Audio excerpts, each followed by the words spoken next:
Hey everyone, welcome back to United Focus, your home for all the latest Manchester United transfer news, breaking stories and huge updates coming out of Old Trafford as the summer window edges closer and closer. And today, we have massive developments involving Michael Carrick, Elliot Anderson, Sandro Tonali, Ederson, Marcus Rashford, Bruno Fernandes, and much more. Manchester United are preparing for one of the most important summers in recent memory. Champions League football is officially secured, momentum is building again around Old Trafford, and now the pressure is on Ineos to deliver a squad capable of competing both in England and across Europe next season. And the biggest story right now concerns Michael Carrick. According to Fabrizio Romano, it is confirmed. Carrick will remain as Manchester United's permanent manager. The decision has reportedly been clear internally for weeks and has already been approved by Sir Jim Ratcliffe. Romano says Carrick is expected to sign either a 2-year contract with an option to extend or potentially a straight 3-year deal. Fabrizio Romano broke it. Direction clear for weeks. Plan approved by Sir Jim Ratcliffe. New deal being signed soon. 2 years plus an option to extend or directly 3 years. Carrick says yes, the quiet revolution has a permanent leader. This changes everything. Not just the sentiment around the club, not just the atmosphere in the dressing room, everything. Every transfer conversation United are having right now becomes a different conversation the moment that contract is signed. Players want to know who they are playing for. Targets want to understand the project. Agents want clarity before recommending moves to their clients. Carrick confirmed as permanent manager is the single most important piece of news United needed heading into the most significant summer window in years.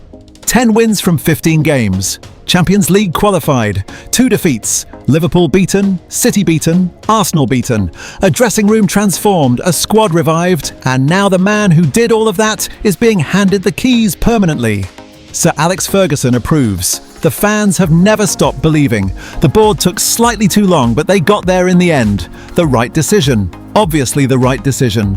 Finally made official. Now the transfer news, and there is a lot to get through. Elliot Anderson first, because the timing has changed dramatically this week. Give Me Sport report that United are set to make a formal approach to Nottingham Forest. Ben Jacobs was specific and detailed in his assessment. United are going to move quickly on at least 2 midfielders. The top priority remains Anderson. Now is the right time to go to Forest and find out the price. The reason timing matters is Forest's season. They missed the Europa League final. They are not in the Champions League. They are a Premier League club that finished mid-table. That specific combination creates a negotiating environment that is more manageable for United than it would have been in either direction along the spectrum. Forest not relegated means they are not desperate sellers. But Forest not in Europe means they do not have maximum leverage either, somewhere in the middle, which means the price is somewhere in the middle, not the £120 million that was being discussed at peak speculation. Something more achievable. The complication is Manchester City. City are also making a formal approach to Forest. Anderson is the top midfield target for both clubs simultaneously. The bidding war that United wanted to avoid could happen regardless. Jacobs expects club-to-club talks to begin now, with both Manchester clubs going to the City ground to understand the price. The club that blinks first or goes highest gets the player. United's Champions League offer is the differentiating argument against a City side that is rebuilding its own squad after a difficult season. Meanwhile, Sandro Tonali remains another major name under consideration. Sandro Tonali at £90 million according to Tutto Mercato. That is Newcastle's asking price. Not the £100 million that was being discussed earlier in the season, but still a significant number for a player who spent much of his first 18 months at the club managing the consequences of his betting ban suspension. Tonali has been excellent this season when available, and his technical quality in midfield is beyond question. But £90 million for a player whose injury and suspension history complicates the risk. Calculation is a number that United will need to weigh carefully against the alternatives being pursued simultaneously. The Ederson update continues to move positively. Reports in Italy confirm that negotiations between Atalanta and Atletico Madrid have stalled, with the Spanish club unable or unwilling to meet the asking price. United are now said to be in negotiations with Atalanta directly over a deal structure of €45 million fixed fee plus 15 million in add-ons. That 60 million total package is at the top end of the range that had been discussed, but the add-on structure reduces the guaranteed outlay to a number United can comfortably absorb within the midfield budget. Personal terms previously agreed. Entourage has given the green light. England described as Ederson's dream destination. This deal wants to happen. United need to make it happen quickly before any other Premier League club recognises the opportunity that Atletico's withdrawal has created. And there is another interesting name emerging too. Morten Hjulmand of Sporting CP is an interesting addition to the midfield monitoring list, the Danish captain being tracked by United according to Court Offside with a potential fee of around £52 million. Arsenal are also mentioned as interested parties, which immediately raises the competitive dynamic. Hjulmand at 26 brings a different profile from Ederson, more technically creative and more comfortable in possession-based systems, which could make him the second of the three midfielders United are targeting rather than an alternative to Ederson. The combination of Ederson's defensive solidity, Hjulmand's technical quality and Mainoo's progressive energy would give United a midfield of genuine Champions League capability across every dimension the system requires. Bruno Fernandes has been named Football Writers Association Footballer of the Year and deserves every single vote that went his way. His response to the award was entirely and wonderfully Bruno, immediately talking about the two things he wants to achieve before his United career concludes. First, the assists record, one away from equaling Kevin De Bruyne and Thierry Henry's 20 in a single Premier League season. The joint record that has stood for years, and that Fernandes is one assist away from matching tonight against Nottingham Forest or on the final day at Brighton. He said it would be an amazing achievement, but that he does not want to focus on it too much because the team's targets matter more. Classic Bruno, publicly modest, privately driven.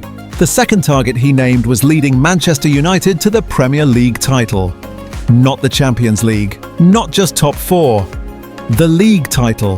That ambition, stated publicly by the club captain in the week his permanent manager has been confirmed, is the clearest possible signal of where this club believes it is heading.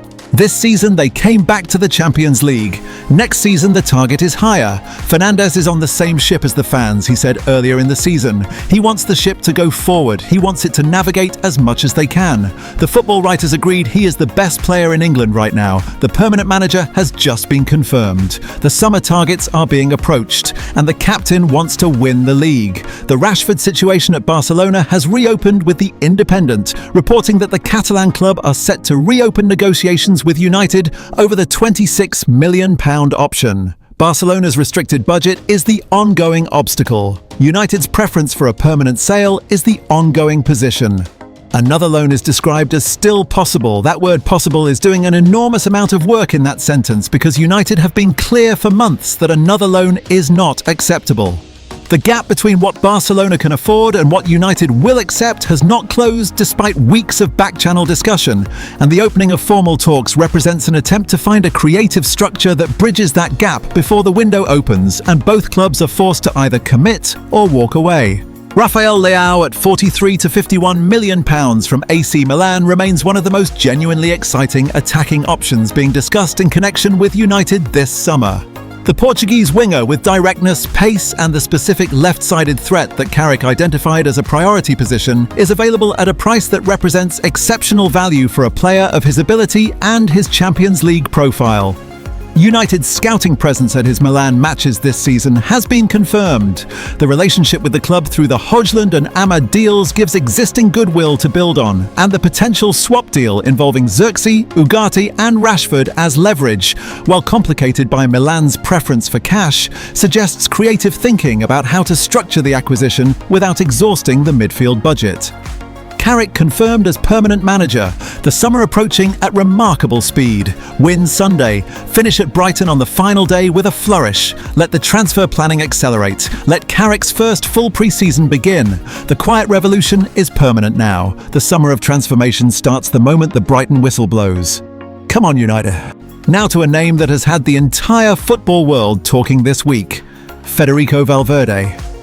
According to Team Talk, Real Madrid are willing to sell the Uruguayan midfielder following a reported altercation with teammate Aurelien Tchouameni. It is understood that Manchester United are eager to sign him. But here is the reality check.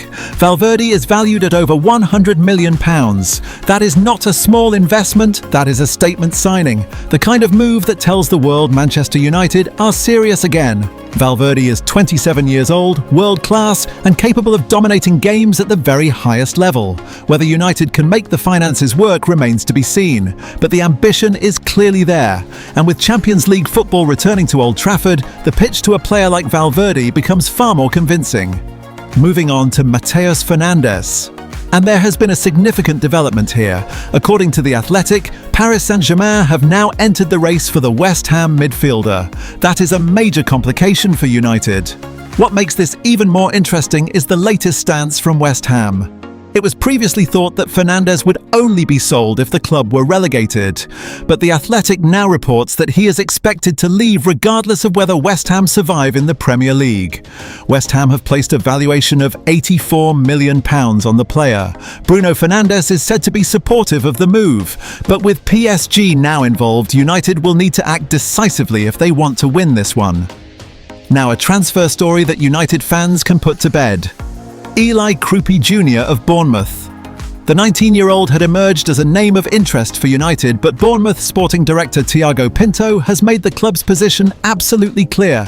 He told reporters that Kroupi will not be leaving the club, that his contract runs for more than 4 years, that there is no release clause, and that they would not sell him even if offers of €100 million arrived. That is about as definitive as it gets. United will need to look elsewhere for attacking reinforcements, but it does tell you something about the caliber of player United were identifying. High ceiling, young, hungry. That profile remains the target. Beyond the headline names, reports suggest United's broader transfer blueprint this summer is significant. United are targeting at least 5 midfield additions alone, including Anderson, Carlos Baleba, Morten Fernandes and Adam Wharton alongside Ederson. A new left-back to challenge Luke Shaw is also on the agenda, a backup striker to support Benjamin Sesko, and an additional goalkeeper to provide cover for Senna Lamens. This is not tinkering around the edges, this is a full squad rebuild, and it needs to happen quickly. Having a permanent manager confirmed will be the catalyst for everything. Once Carrick is officially in place, United can move with real clarity and speed.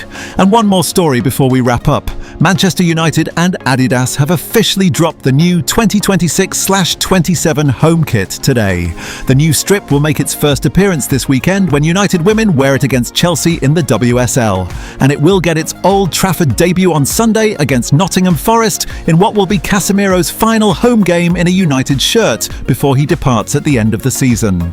A moment worth acknowledging for a player who gave everything for this club. Right.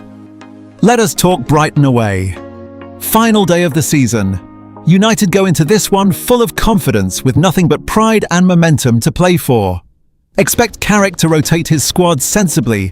He will not want to risk key players ahead of what promises to be a very busy summer.